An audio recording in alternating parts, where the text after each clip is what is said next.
Hey everybody, this is Everything's Fine, Everything's Ruined. I'm your host Tristan. You caught me at a bad time. I'm just trying to shine this light deeply into the night sky to try and summon, Crusader of the Night, the Lord of Darkness, I guess. Guy dressed like a bat or some other rodent. Beelzebub? Yeah, his son's here too. Hey. Tristan, you trying to summon Beelzebub? No. No. No. It wouldn't be Beelzebub. Does Beelzebub solve crimes? Kinda, yeah. Oh, okay. Now we're talking. Now, is Beelzebub a winged creature? Yes. Okay. Does Beelzebub control the fear of men just by his simple presence? Yes. Very much, yes. Okay. Does Beelzebub also have a sweet-ass car? I suppose he could. There's nothing that would stop him. Then guess what? We're summoning Beelzebub, everybody. Hey, that's a bad idea. But I need to solve a mystery. Yeah, but There's he's been a gonna murder. take all of humanity's souls. But what So he'll solve all of our crimes will he- by leaving no humans alive. I don't see much of a difference besides solving the crime and then taking out the souls. It seems like there's not much of a difference there. The crime gets solved, right? Technically, I mean, it gets resolved, we'll say. I'm not sure if it's solved, but it's resolved. Yeah, well, there's the word solved in the word resolved, so I'll take that. Yeah. Cammy, look, I'd stop you, except I'm pretty sure just shining a light into the sky is not going to summon him. Oh. Well, I have bathed the light in baby's blood, so... Okay, gonna need you to not turn on that light then, because that might work. No. Hand down. Put your hand down. Oh. Don't flick that on. Okay. Do not ruin all of humanity. No, bad Tristan. Fine, oh, summon Beelzebub. I'll shine this other light over here and summon Batman, I guess. God, fucking Batman. Guys, Batman used to be cool, and now he's just some lame guy who goes around preaching to others about, like, the woke mind virus and his mission and all this Hey, stuff. don't worry. He's about to become public domain, so you can make him do whatever you want to. Aw, hell yeah. I'm gonna make Batman summon Beelzebub. Hey, Batman must. Yeah, have you know, summoned he's a, definitely like, he has summoned demons before. Archlord demon at some Yeah, point. he has. Well, actually, no, he hasn't. He's all against magic and shit. He's had people summon demons for him. So, Oh, yeah, absolutely. Magic isn't logic, and therefore it's not a viable method of doing things. Says Batman. Anyways, what are we here to talk about today? Actually, I was wrong. 2034, so still a way to go. Oh. Tristan, we're here to talk about Batman: Caped Crusader. A show that I think I can best describe for myself as something that deeply frustrates me. Yeah, let's get on that train. That Feels train like is a lot of missed opportunities. It's like a train, but every so often it like wobbles or like derails a little bit. It's like, yeah, it's go. Oh, what was that? Yeah, I agree. Yeah. So, how much kinda- of this show did you watch? I watched like 4 episodes of it, and Okay. I had my fill. I can give you a few little. Okay. First things first, the showrunners I'm into, except for J.J. Abrams, because I don't give a shit about J.J. Abrams. Yeah, I'm with you there. I don't Who dislike cares? him. He just seems Who cares? J.J. Abrams. immensely overhyped as a person, and Yeah. Not a great director. His name just seems to get slapped on a bunch of stuff. Just gonna say it peaked at Super 8. Peaked at Super 8. Sorry. That's... Yeah. I like Super 8. That's it. That's always the one I like. Yeah. That first Star Trek movie was okay, first too. Star Trek movie was before Super 8, so you're right. That's fair. The Star Wars sequel, the first Gone Fishing has to be the other best thing he's ever done. Gone Fishing. He was only a writer on that. Fair enough. Gone Fishing's pretty good. Yeah. But anyway, J.J. Abrams, don't give a shit about. Who cares? The rest of the executive crew, like the showrunners, you got Ed Brubaker, and you got Bruce Timm. Bruce Timm, yes, thank you. I was waiting for a jump in. I will say, I think it's kind of disgusting on the opening how much it lingers on all their names. It and really then does, yes. everyone else involved, it's just like, and these 4 people. Like, oh, cool. Yeah, no, I really need to know J.J. Abrams was involved in this and Bruce Timm, but screw all those other people. They don't matter. Yeah. Excuse me while I put on my slow reading glasses. Yeah. Yeah, which is too bad because there's a lot of good talent. There's a lot of really good talent in this show, which again is why this is such a frustrating viewing for me. Just gonna rip that Band-Aid off. Hamish Linklater as Batman. He gets my massive thumbs up. I like him a lot. He's really fucking good. He does the voice that Christian Bale should have done for the movie. Yeah, he really does. Yes, Batman a gruffness without it being that. Hi, Batman. Tell you about it, yeah, he's gruff Batman, but like channeling some of that Kevin Conroy in there too. Like he's the right amount of both, and it's his own thing. It really works. It really works. Yeah, he's good. But where my frustrations come from with this show is this show. Yes.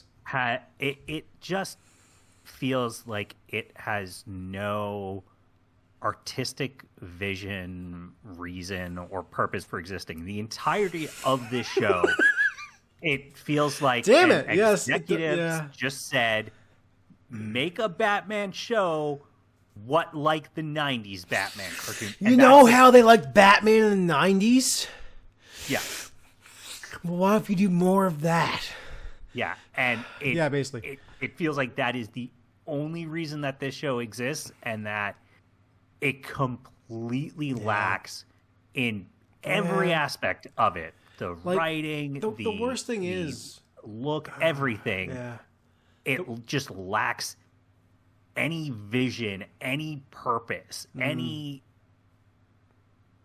artistic merit to it to justify it's just the worst. Why they decided to do this show. I need to point out one thing that should have been cool. This is the thing. This show should have been awesome because first off, you got Bruce Timm and you got Ed Brubaker. Now, I don't know if Bruce Timm and Brubaker have worked together in the past, but I do know that Batman Beyond alumna Darwin Cook has worked with Bruce Timm, Bruce Timm as well, but Ed Brubaker before as well. Darwin Cook, his specific comic book styling, his illustrations are very Bruce Timm style with like a bit more flair to them. I like Darwin Cook a lot more than Bruce Timm. Bruce Timm is good. Darwin Cook is great. Now, Ed Brubaker and Darwin Cook have written and created some of the best like the Catwoman run that I really like. The Catwoman of East End, as well as like a bunch of other things. Like they really work well together, that kind of stuff. But then like it's like okay, they'll work with Bruce Timm, and then like it'll be that same harmonious nature. It kind of like that's the worst thing. It kind of gets there, and then it's just not quite. Not quite. I mean. Well, we can start with the visuals of the show. Where, let's. I think that is kind of a prime example of what I'm saying around. It just feels like this show doesn't have a vision beyond just do more of the 90s Batman animated series. And that show looks great. Yeah. Still to this day, Still looks to this good. day. Beautiful. When it came show. out, ooh, Yeah. 30 plus years later now. Yeah. Still looks good. But part of that has to do with that was a show where at the time, primarily a lot of hand-drawn stuff. And so there is a texture not only to just the way that the colors on the screen are. You know, when you're filling that in, it's more that ink. Yep. It is not the sort of perfectly smooth, uniform colors that we get today. No, it's not. But even beyond that, I think some of the big differences are because Cape Crusader is animated digitally, and it has not in any way updated the visuals to kind of acknowledge, respond, and use the medium it is now made with to kind of enhance that. When you look at the original Batman the Animated Series, and you look at sort of the shadowing, the different tones of color on a character, they are not as just sort of like perfectly smooth of like, well, this is where the light, so it's just going to be this perfectly curved line across the character's face, or when it comes to sort of the lines on people's clothing to indicate stretch marks or whatever it is, they're a little more, I won't say jagged, but again, they're not just sort of perfect curved lines or just perfect sharp lines. They're more wavy. They're less uniform. And so even when it's just two characters kind of standing and talking, the 90s Batman the Animated Series, it visually entertains the eye. Whereas Cape Crusader, I think the movement of the show looks good, the fights, but when it's just characters standing around talking, this is one of the most boring shows it is. I have seen to look at, even compared to really people bad. complain about My Little Pony Friendship is Magic and it just looks like a Flash cartoon. Well, But it uses that style and leans into it. It is aware of the art style it has, and makes characters that suit that. Yeah, it does. Whereas with Cape Crusader, it's like you have these beautiful backgrounds that they have texture, but the actual characters, because they've just gone, no, literally make them look like Batman the Animated Series characters from the 90s, but now you're doing a computer. It's like these characters just look so lacking in visual detail and anything for my eyes to be entertained by. Yeah, there is a lifelessness to this. I do agree. There's a, like I said, with that texture in the animation as well, back in the 90s, a lot of it was hand drawn on paper and then cell drawn, so there was actually like a fuzziness to the line and all this stuff. It matched the backgrounds. Now the characters pop in a lot more because the backgrounds have that fuzziness to make it look like the 90s show, but the characters don't because, like I said, drawn on a computer. Now, of course, the backgrounds have also been done on computer because, but, they've been stylized. There's really not much of a reason why they couldn't have stylized some of the shading, per se. The colors, of course, are one thing, but the shading would, like, adding a little bit of fuzz to the shadows in this show on characters, I think could have gone a long way to make it kind of mesh a little bit more. You don't want to make it mesh like perfectly because that just looks weird when like the backgrounds and the characters look a little too, connected. Unless you're doing a very specific kind of style thing, like if Batman comes from the shadows or something, maybe you can do that. But I digress. Basically, it usually doesn't look great if they look too exact. But I think that this show just needed a little bit of fuzz to the animation. Or I think again, it's about being aware of the medium and how the tools you're using will affect it. Because I'm trying to. Yeah, I cannot believe on the Batman the Animated Series this is so hard to find. I forget what year it came out, but Batman Beyond 90. feels like something where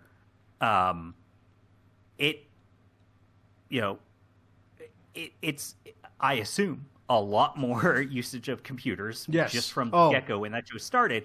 And that feels like a show where it was a little more responsive with how it looks and the way that they design the characters and they handle the coloration and things like that to go, okay, yeah, things are going to be a little more perfect, a little sharper, less inconsistent in terms of certain lines and how shadowing and all that works. And I think that show looks visually good, even when it's just two characters talking, or Justice League Unlimited, like a very similar art style, right? So I think they could have gone one of two ways. They could have gone, make the characters themselves a little more fuzzy, or just be aware of the medium and update the art style and tweak it a little they really bit could have done to that. be, something that it accepts. Okay, stuff is done digitally. These characters can't look the same. Now, on the positives, the action and the not visceral, but the impact of the fights is really good. When Batman is either throwing or taking a punch, I think they do a really good job of, like I said, making it feel like, oh no, this is kind of just a regular human, and so taking or land or giving a punch, that's gonna hurt. There's a thump to that, and I do like that. Yeah, the lead animators in all the fighting are top notch. Like I said, the way this show looks when it moves really nicely. So like, there's not much bad you can say about the way it looks when it moves when it's animated. But like I said, standing there looks a little weird. But when he takes a punch, when when things move, there's a very good sense of gravity. Like, they definitely wanted to go for more of a grounded Batman. And you can kind of tell just because of the way things are weighted when they move. Because in cartoons, it's easy just to kind of like make things much more floaty. But in this show, even footsteps, like, they have kind of a ponderousness to them. Like, they move in a very deliberate way. There's, like, Batman especially, when he moves, there's not much of a float. It's kind of like a hunch. Even if, like, the idea is for him to be ethereal, but he's not. There's also some driving scenes as well that I think they do a pretty good job of making it feel like, hey, these are real vehicles, and it doesn't take much to actually break them in a pursuit chase kind of way.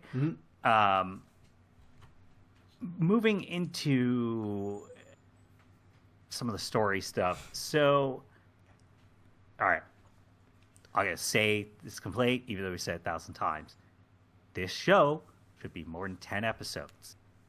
Please, media, stop making everything a limited series. Yeah. This should have been 20-plus episode season, and man, some of the complaints I have would be would evaporate. I would hope, because every single episode of this show,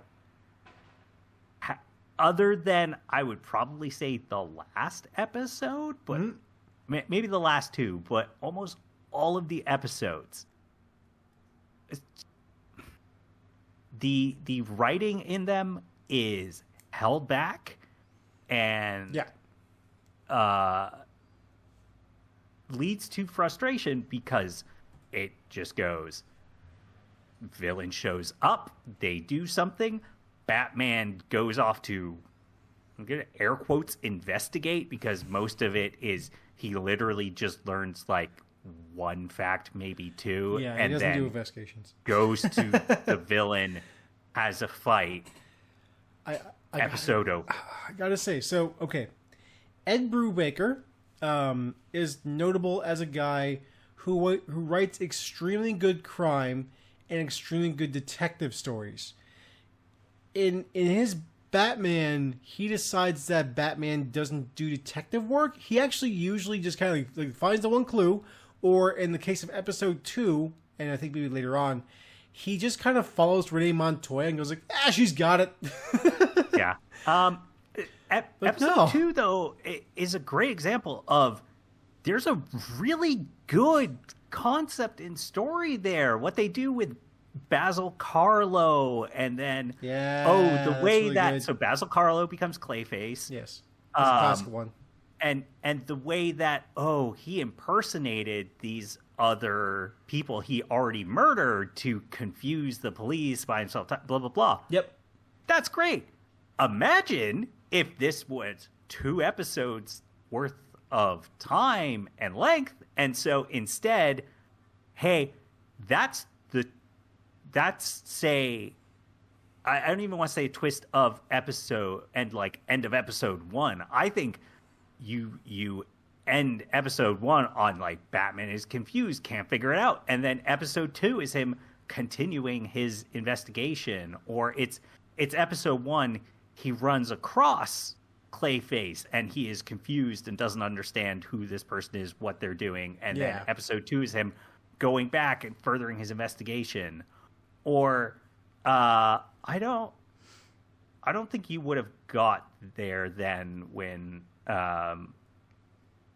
Harley Quinn, the villain, shows up. So I know Harley Quinzel shows up.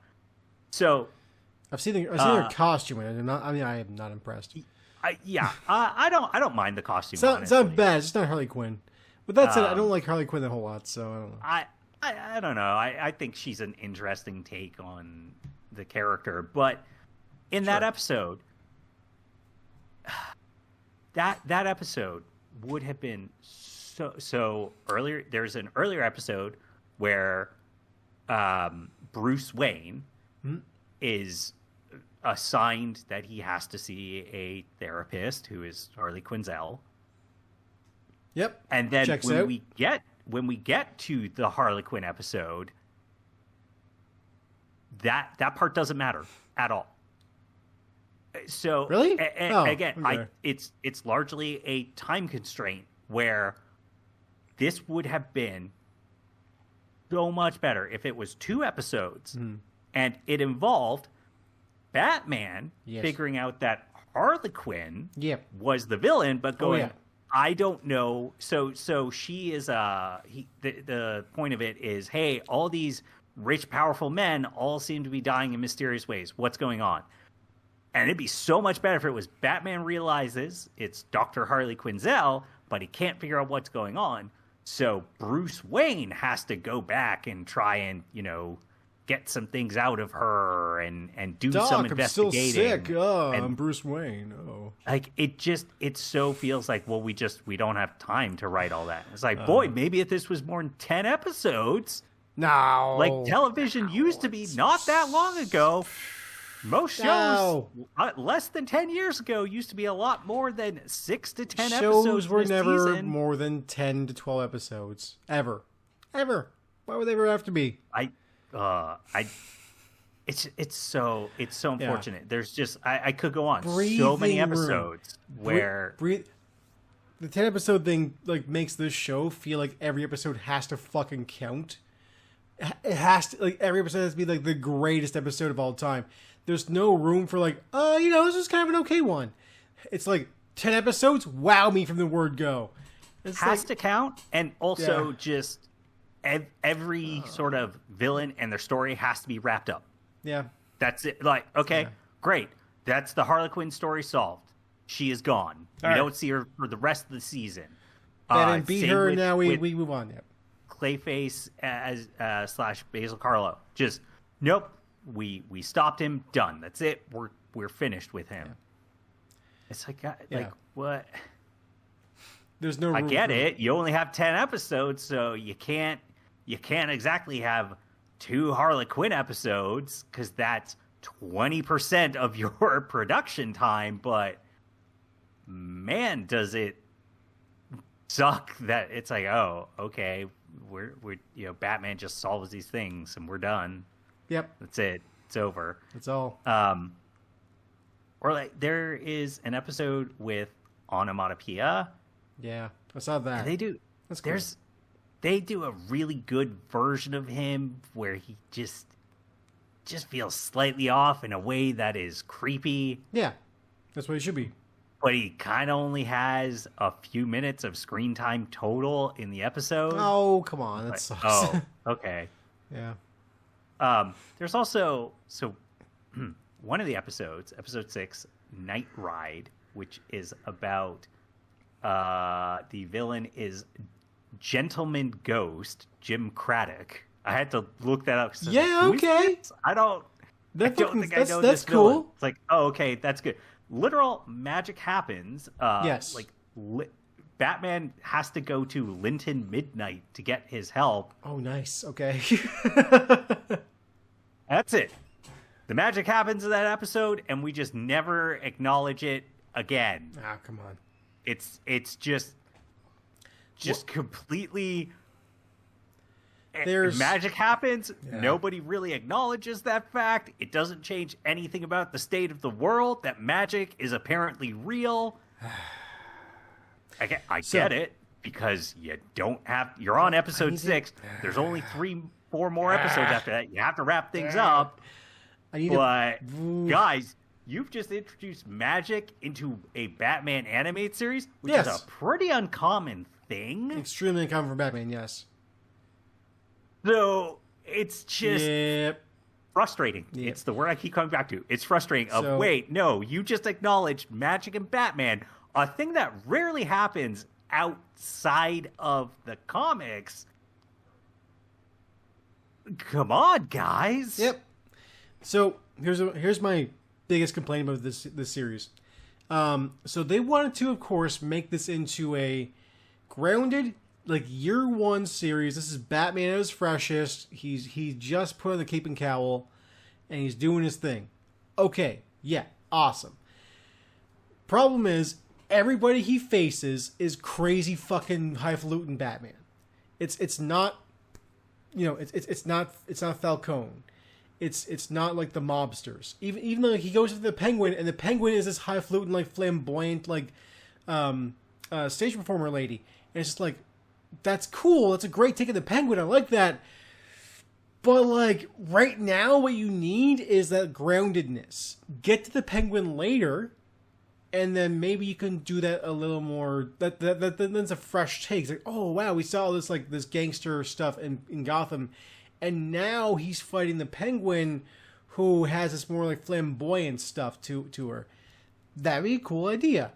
Episode 2 is Clayface, which is a weird Batman villain. He can change his face and shit. He's got disguises because he has weird clay skin. That's a weird villain. Like, there are more grounded villains you could do for Batman that, like, would work to bring this into an escalation point. And it just feels like every episode I watch is like, yep, here's normal guy versus some fucking weirdo. Okay, and that's always what it feels like. And I know Batman's his own fucking weirdo, but, like, he's just too regular. Two things on that. One is Rupert Thorne does later on. Yeah, sure. Rupert Thorne's great. Pretty important. I'm glad they put him in there. Story stuff. But you talking about, it's Batman always facing off against, these supervillains. That is another frustration I have with this show, where repeatedly there are characters who talk about, so both Harley Quinzel, at one point the police bring her in to do an analysis, but other characters kind of bring it up and talk about and acknowledge that, hey, Batman is only interested in and seems to have this obsession with going after, these weirdos, these extreme villains. And sure, this show could have done something that could have been its interesting take on Batman and its analysis of him, and its sort of purpose was, what if we force Batman to confront the fact that he is not interested in fixing the city and sort of stopping crime, but that this is, a scared child who only wants to seek out revenge against these masked people because, the scared child views the man that murdered his parents like that, and instead of him fighting lower level crime and truly fixing the city, that could be interesting. No, none of that in it at all. It doesn't care about that idea. Or nope.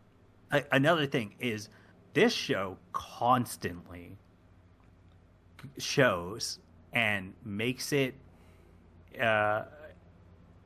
plot relevant throughout multiple episodes that the police are corrupt.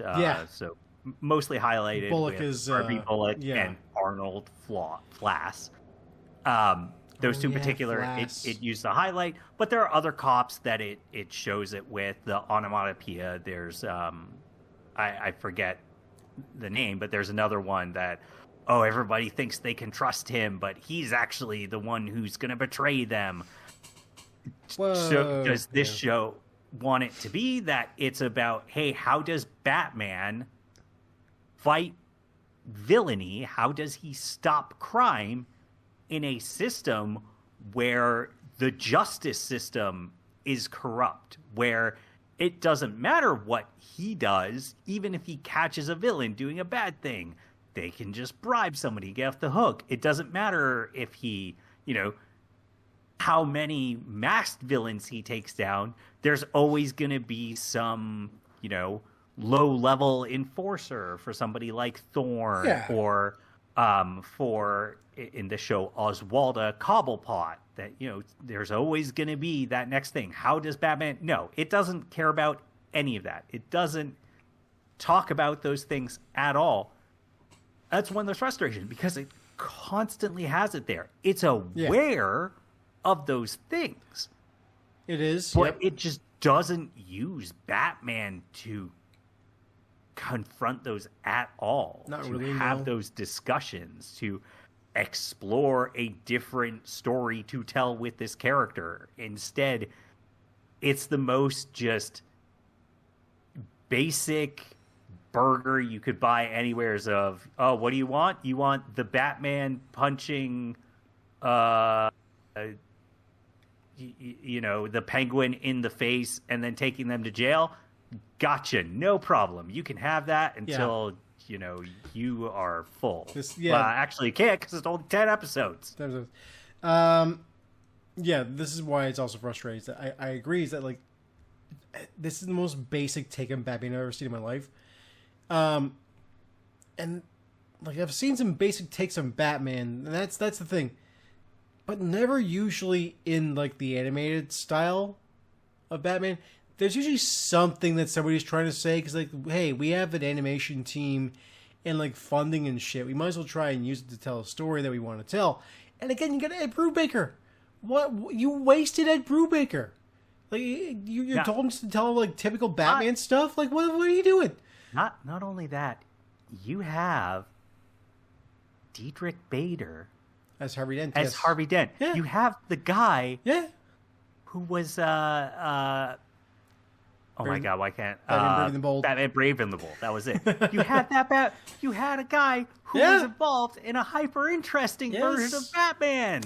You did. And you're like, nah, just and he does a good job as Harvey Dent. I will give him that. Yes, I agree. He's good. But man, the juxtaposition between hearing his voice and going, wow, you are in this really interesting take on Batman, and then, wow, you are now in a Batman show that is the most basic version of him. Yeah, that part is extremely frustrating. And again, so I think the worst part for me personally is that, I mentioned before, the detective stuff is not very good in this show at all. It really is not. It sucks. And that extra sucks because, again, Brubaker writes great detective fiction. That's what he does. He does criminal and detective stuff. why is it just basic Batman shit? Why is Batman not going after more like, organized crime and corrupt cops and that kind of stuff? You had a chance to tell a story about a Batman who is more grounded, who goes out and fights those villains, the more grounded villains, like and white collar people. It's annoying too because they do a good Sucks. job of portraying when Batman is doing some of his skulking around in the dark. Him breaking into a building and rifling through folders. It's very good. They do a good job of that, of making that feel like, yes, this is what Batman does. But it's Batman literally just has to go and find the one folder that's like, okay, yeah, figured it out. I found it. There it is. It's this guy. Let's go get him. It's not A needs to B to C. It's A equals problem solved. Yeah. Basically. Oh. Yeah, there's no thread. It's just, like I said, it's one-stop shop mystery solving. It's because they go like, oh, we have 23 minutes to solve this mystery for the show. It's just like, well, yeah, but like Batman doesn't. Like you can show him like taking the steps.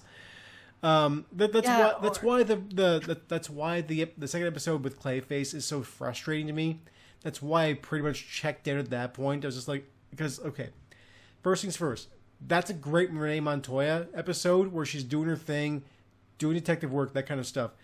But the point of Batman is that, hey, he wouldn't just follow her because he's like, okay, even if he knows that she's on the right track, he's like, okay, I got to get there before her because people's lives are in danger and she's too slow. She's great. She's a good detective, doing her thing. Love it.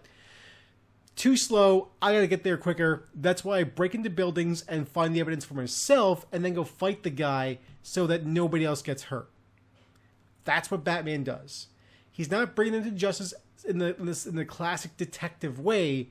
He does his own detective work and then goes and beats up the guy to make them stop. Because he needs to get there first before the villain does any more damage, before he kills somebody, hurts somebody else. Episode 2 is him going, that Renee Montoya is really good at her job. I'm just going to follow her for a while and she'll just solve the case for me. And he's right, she does. But in the span of that case, like 3 other people die. This show also he could have gone there himself. Batman not so accidentally getting people killed. Yes, it does. He just goes to raid this warehouse. It's like, wait, did that bad guy just shoot this other bad guy to death because Batman spooked them and Batman just does not seem to care? Yeah. Okay. Yeah. Typically Batsy would he would like, hey, I'm gonna make it so like when he gets spooked, he's gonna shoot up where I was, up in the rafters somewhere. That way he's gonna knock out a light and harmless. Help me, Exactly. It's harmless then, but it's still spooky and now everybody's on edge and now I can use that to my own devices. That's why he isolates, not just for his own safety, but for theirs. Batman cares about the villains he fights. Yes, he will like put them down in a very violent fashion, but he will make sure that they do not get killed. These are guys who are wielding guns, and if he finds that there are multiple guys wielding guns around each other, there's a great chance, just a weird thing, where they might shoot each other by accident when they're trying to shoot this guy flying around the rafters. Might just happen. So again, isolate, separate. That's one of the reasons why he does it. Have that.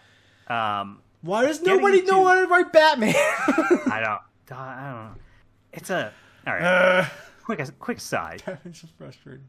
It's crazy to me that this is coming out at the same time as my adventures with Superman. Yeah, it's buddy. like, what is it? Just is it 2 different sets of executives that are responsible for this? Yeah, because you look at my adventure with Superman, you go, okay, they had this idea of I would say reinvention, but a very different version and portrayal of all the Superman characters, really. Yeah. It's not just Superman. It's Lois. It's Jimmy. It's Lex. It's, probably the only character who you could sit here and say, no, that character is mostly still just the same as always. Is oh my god, why can't I think of her name?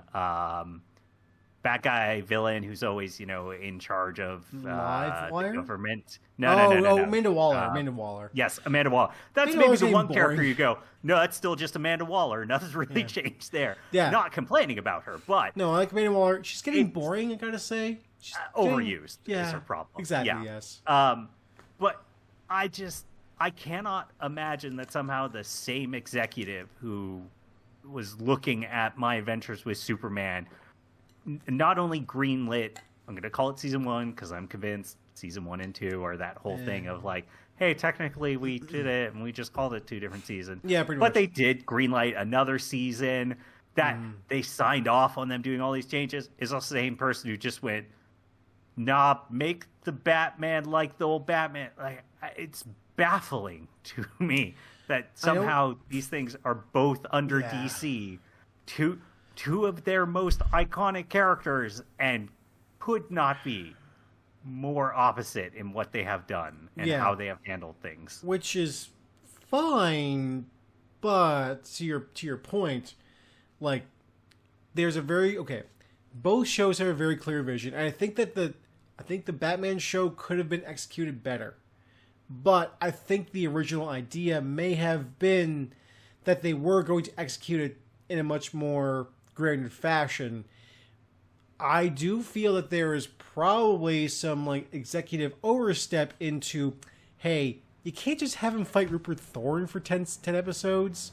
You can't just have him fight the Falcone Empire for 10 episodes. Mate, let's talk. You know what?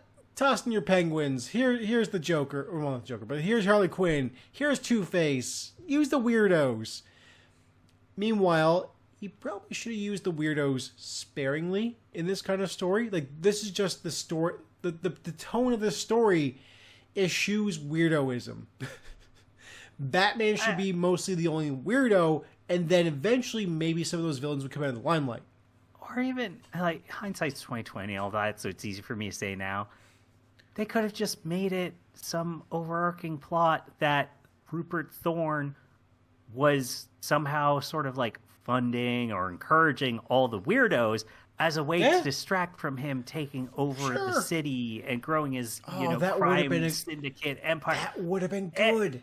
Just Ooh, there's a whole conspiracy. So many small changes could have fixed this, but getting into the world that they have created. Yeah. So, like Batman the Animated Series, Art Deco. Batman Caped Crusader is a kind of pastiche of Chicago/New York across decades. I would say about 1920s through to like late 50s, very early 60s. It's a pastiche of all those. You kind of can't point to one single year and say, it's clearly, or one era and say, it's clearly supposed to be this. It captures the Art Deco in its own like 40-year span, basically. Like, here it is, you know. So, and I have some assumptions about what has happened, but it sets in that era without actually adopting a lot of the politics, the socioeconomics, just the way that society was in that era. And what I mean by that is you have not only Commissioner Gordon is a black man. Yep. His daughter Barbara is some sort of a public defender. Not exactly clear at her level, but she seems like she's pretty high up there, considering she's in court going up against Harvey Dent, who is the what do they call that in the States again? District attorney. District attorney, yeah. He's like the chief district attorney or whatever the term is. You also The have DA is the Arnold. chief. Yeah. Yeah. Well, because I think you could have just district attorney as like a title No, for like that would just be multiple people. I think it depends on like the state or whatever. It probably does actually. Yeah, good point. But you also have Arnold Flass as a black man. Renee Montoya is clearly, I mean, based Montoya's on the always name, been Hispanic. some form of Hispanic. Yeah.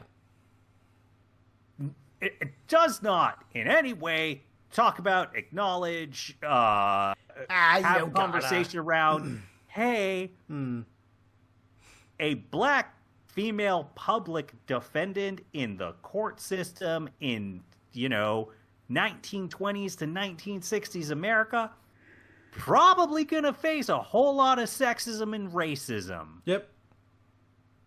Does not come up on this show at all. And I realized that the original Batman the Animated Series kind of didn't have that either.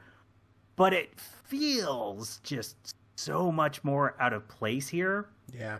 Especially because occasionally it does acknowledge sexism. So the Harlequin episode, there is a bunch of that. Renee Montoya, she certainly faces it. There are occasional like comments out of Bullock and Flass about, go back to being her coffee girl.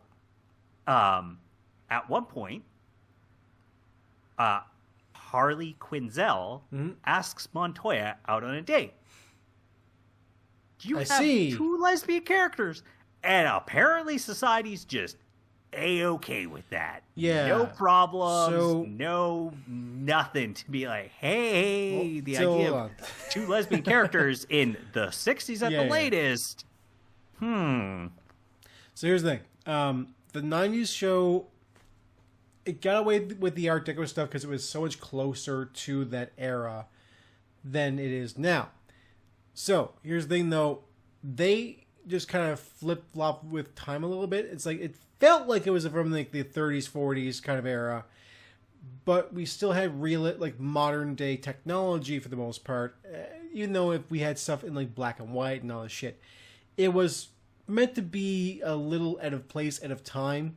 Like Gotham was supposed to be old feeling, and in this show in Cape Crusader, that is still the case where we still have a lot of modern ideas and modern stuff, but the feel of it should be old as a city. The ideas necessarily shouldn't. So it does still track with the 90s show. But I hear ya. Like, this one feels like they're going a little more towards a historical piece. Just a little more. Oh, it's absolutely supposed to be. It's very clear that this is not the same as Batman the Animated Series, where you're right. That like then they got show Thompsons, was a much like, more out of place time, where it's like, well, technically it's modern day. They had more modern day tech like that. Batman the Animated Series, computers exist in that world. Yeah, exactly. And more modern technologies exist. Whereas in this one, computers do not exist at all. It is very clearly pre I guess I didn't. time. I've never seen him use a computer in this show. In the King like, I guess you're right. even like it seems like maybe broadcast television doesn't exist yet. It seems to imply that in this show that, hey, there's radios and there's movies, but like, broadcast TV is kind of not a thing yet. So like those parts of it are just weird. But what it feels like is,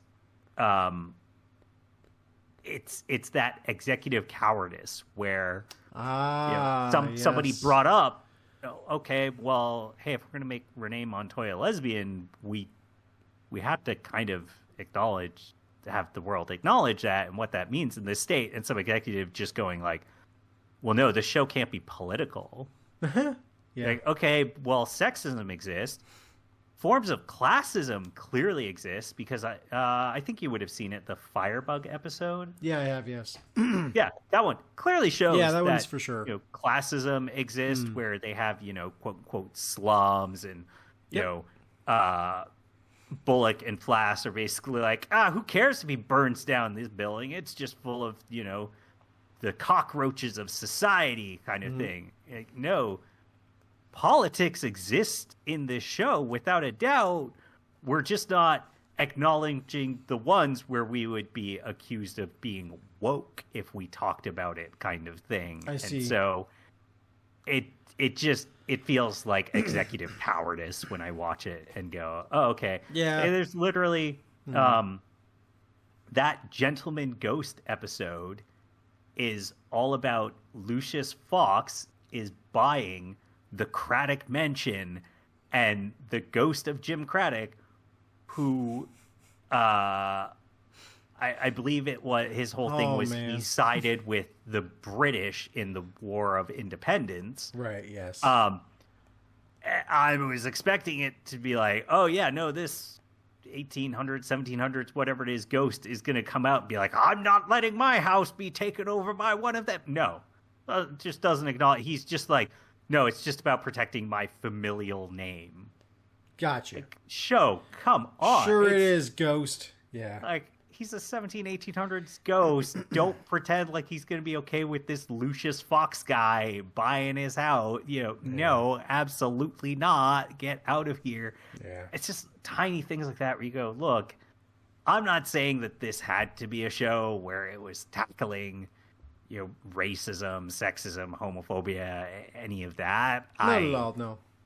I would probably argue Batman's not the superhero to tackle those things. No, so like you want a Green Arrow. Not because Batman is like doesn't like he's fine with sexism or racism or any of that, but it's more Batman's just like I'm just too busy wanting to punch villains to have time to tackle those sort of social problems and try and resolve these more sociological issues. Yeah, so I mean his whole thing is the mission, right? So yeah, exactly. But just the total just pretending that these things just don't even exist in ways, it just makes the show feel weird. And like, then there were no negative feelings towards anybody who was queer or a woman. The end. Yeah. Oh, okay. Yeah, cool. hold on. No. Maybe acknowledge it would be nice. We voted Obama president, so racism is dead, right? We ended racism. We got a black man in the White House. No. Hold on now. Hold on. Big old capital L liberal guy. That is not the case in the slightest. No, it is. Yeah, fairly. Yeah. So. Yeah. Fuck, man. Yeah. I don't. Again, just. Yeah. Start wrapping up. It's just the show isn't even bad. It's like we were saying. Yeah. It's totally serviceable. It's the good. most straightforward, plain burger Batman you could get. It is edible. It will not fill you because it's 10 episodes, but it's a good enough meal to get you through the day till you can get a proper supper. Yeah, okay. This Batman is kind of like, when you buy like a box of burgers for the barbecue, and but you gussy it up enough where it's just like, this is actually pretty good. It's not great, but it's pretty good. But it's no like diner style smash burger. It's not what you totally want, but it's still, hey, you know what? It's still not bad. And hey, this is still good. You're enjoying your time for the most part, but you could have something better. Like, that's the way I see this show. There is better out there. Like, if you just look to the left a little more, you will see My Adventures with Superman doing the better. And it's like, that's kind of what you wanted. But not quite this. This is not bad, but you kind of want it over here. Just didn't quite get there. Yeah, and I don't know if they plan on doing more of this in a season 2. I would assume so, because I would hope so too, but no. it seems like this was fairly popular. I certainly saw plenty of people talking about it, and the reception to it. I'll say I feel like we are outliers. Most of what I've seen is people very positive on this, very I think so too. Yeah, people happy really love this about one. it. So I wouldn't be surprised if there is a season 2, but I don't know. I cannot see a season 2 as being anything but just a repeat of how season 1 is. So More still of the no, same. Yeah. still no overarching stories. Still just okay. Like- Here's our villain of the week for Batman. I'll assume Joker would show up because of course he'll show up. Yeah. Ooh. Okay. One point before I say my actual point. What if they brought in the Joker from the Batman show into this show? Just go real weird with it. Like the Batman was more of like a weird like fucking shonen show where those villains were insane. Like that was a martial arts show, 100%. I love the Batman. Yeah, me too. It's a good show. It's a very that different show take. does not get acknowledged in as Doesn't. much as it should for It how was- fun that show was. It was If fun. they brought Good- in a weird, Man, those wacky fights. Oh, good fights. Batman or Joker like that, I'd love it. But they Yeah. showed the Joker in this, and he's not that. Suit and bolo tie. Yeah, sure. It's not a bolo tie. It's a just a ribbon tie. Anyway, my actual point is we often say when we're talking about a show we really like, hey, just do more of the same. You're on the right track, kind of thing. This is the one time I think we can be like, yeah, they're going to do more of the same, and that's not good. But again, it's totally okay. It's just not what it could be. Yeah. Yeah, it's like going Frustrating back as to your hell. analogy. Yeah. Or the analogy we've been using, it's like, okay, I had course number 1, and it was a burger. What's course number 2? And it's like another burger. Could I even? How about a hot dog? Can I just get a hot dog instead? No, just Nope. another burger. Another burger. Cool, great. Same toppings, but hey, you can It's a shame because dress up the way you wanted to. just a couple of little tweaks, and I think Yeah. that could salvage a season 2, right? Just give it some sort of an overarching plot. Just I would like that. I don't know,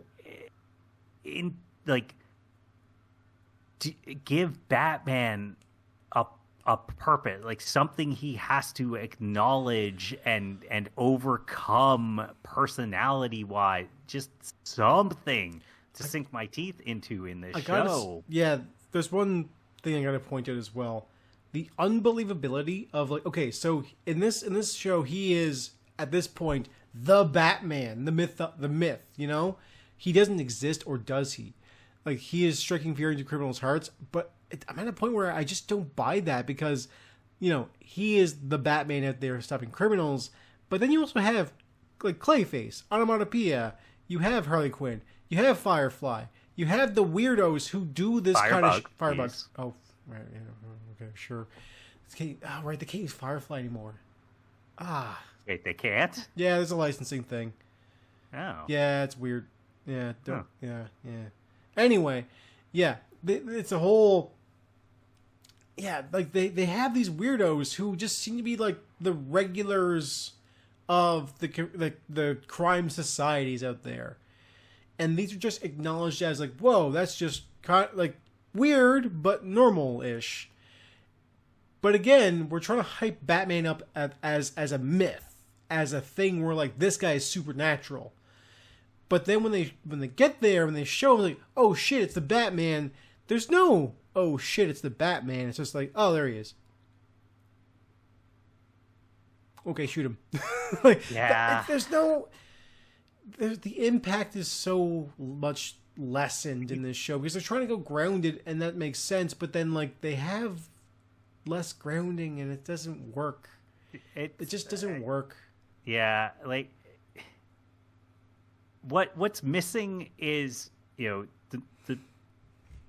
idea of Batman striking fear into people's hearts, into villains, into the cops, whoever. Yeah, you kind of it's a little bit cheesy, but to do that you need Batman doing the "I am vengeance, I am the night, Yeah. I am Batman" line. You need And him to be that. He never does that. He never grabs a just stooge. Like, I was like, oh, who are you? I'm Batman. Tell your boss I'm coming for him. Knocks him out, kind of Yeah, thing. exactly. It's just no intimidation. The Batman got him. There's nothing like that. Yeah, he's just The like Batman. Yeah, I'm gonna beat up guys. Gonna stop the criminals. I win. I'm Batman. And it's like that's fine. That is the way you can take Batman. But there's so much more to this character. And like I said, you want the cheesy lines. I want him to be a fucking edgelord because that makes him. That makes him scary. Because a guy can go out there dressed like a bat and say these lines, and you go like, "This guy's out of his goddamn mind." There's in no sense am I thinking that this Batman is out of his mind. If I'm a criminal, it's like, oh shit, it's just the guy who stops crime. All right, I guess I'll try and stop him myself, or not. Maybe I'll run away. But yeah, like he's so lackluster, and it's weird. It's just so weird. I don't get the tone of this. Somehow, it's David Zaslav's fault because yeah, it's sure. always his fault. It usually is his fault. Yeah. Anyways, Anything good Warner Bros. Does is not David Zaslav. Anything bad that happens is his. His fault. Anything good they do, it's because he just Yeah. wasn't aware it was happening. Yes. And anything bad they do, it's because he was aware it was happening. Exactly, yes, and try to stop it. I 100% believe that. I'm sure it is. Anyway, yeah, we should wrap up because this show's frustrating. But maybe watch it. Give it your own. Use your own eyes. Hey, other people really like it, so Yeah. Yeah. don't trust us for it, I guess. I don't know. I don't know. Yeah, it's not. Anyway, go to our Twitter page, which is at EAFNAR. Go there and yell at us how much you love this Batman Cape Crusader show and how much we are stupid idiots who don't know what Batman is. Even though I've enjoyed this character for a long time and have, read and written synopses about this character. I was planning a whole academic dissertation at one point on Batman. Fun fact. Don't worry, Ultimate Batman's going to save things. I mean, Absolute Batman. Yes, sorry, absolutely. It's The cool logo. The Batman who lives. It's a brick. It is literally a brick with like spikes on it. I do not get Absolute Batman. I don't like Scott Steiner, but I might read that comic because I'm curious about the take. Might. I'm sorry, is the guy writing it called Scott Steiner? Snyder. Oh, boo. No, it's not Big Papa Pump. No. Let Big Papa Pump write Batman. I mean, it looks what that's like. What if Batman walked in with a chainmail coif and no shirt? Yes. Just a blonde goatee. Yes. That's how you scare villains. Fuck. They're just confused, like, what's going on here, buddy? Shit. Batman's going through some shit. That I would watch. Oh my god, that's Batman now? Oh, they would just like put the guns down. Like, you know what? We're good. You're good, man. We're gonna go back to my teaching job or whatever. Get out the drugs. Oh, fuck. Anyway, go to our iTunes, Spotify, YouTube page. Favorite this show. Tell your friends about this thing. If you like this, maybe like click a bunch of buttons somewhere. It's like maybe this one over here. Sounds no, don't touch that one. We've been over this. Oh. Maybe someone else. Maybe somebody else should press the button. No one should touch that button. Never touch that button. Fine. I won't. I will not summon Beelzebub.